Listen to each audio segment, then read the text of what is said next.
थी। एक लड़का था, माँ ने उसका विवाह कर दिया, पर वह कुछ कमाता नहीं था। माँ जब भी उसे रोटी परोसती तब वह कहती कि बेटा ठंडी रोटी खा लो।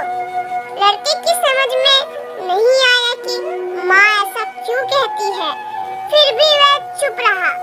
एक दिन माँ किसी काम से बाहर गई तो जाते समय उसने अपनी बहू, उस लड़के की पत्नी को कह गई कि जब लड़का आए तो उसको रोटी परोस देना और रोटी परोस कर कह देना कि ठंडी रोटी खा लो।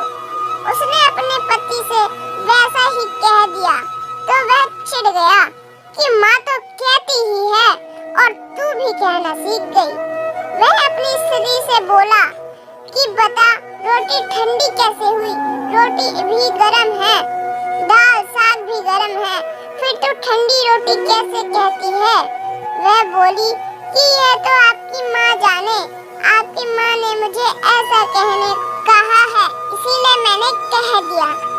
वह बोला कि मैं रोटी नहीं खाऊंगा, माँ तो कहती ही थी, तू भी सीख गई। माँ घर आई तो उसने बहू से पूछा कि क्या लड़के ने भोजन कर लिया। वह बोली कि उन्होंने तो भोजन किया ही नहीं, उल्टा नाराज हो गए। माँ ने लड़के से पूछा तो वह बोला कि माँ तू तो रोजाना कहती थी कि ठंडी रोटी खा ले और मैं सह लेता था, पर अब यह भी कहना सीख गई। रोटी तो गर्म होती है, तू बता कि रोटी ठंडी कैसे है। माँ ने अपने बेटे से पूछा कि ठंडी रोटी किसको कहते हैं, तो बेटा बोला माँ सुबह की बनाई हुई रोटी शाम को ठंडी होती है, बासी रोटी ठंडी और ताजी रोटी गर्म होती है। माँ ने कहा बेटा अब तो विचार करके देख, तेरे बाप की जो कमाई है वह ठंडी और बासी रोटी है, गर्म ताजी रोटी तो तब होगी जब तू खुद कमा कर लाएगा। लड़का समझ गया और माँ से बोला कि अब मैं खुद कमाऊंगा और गर्म रोटी खाऊंगा।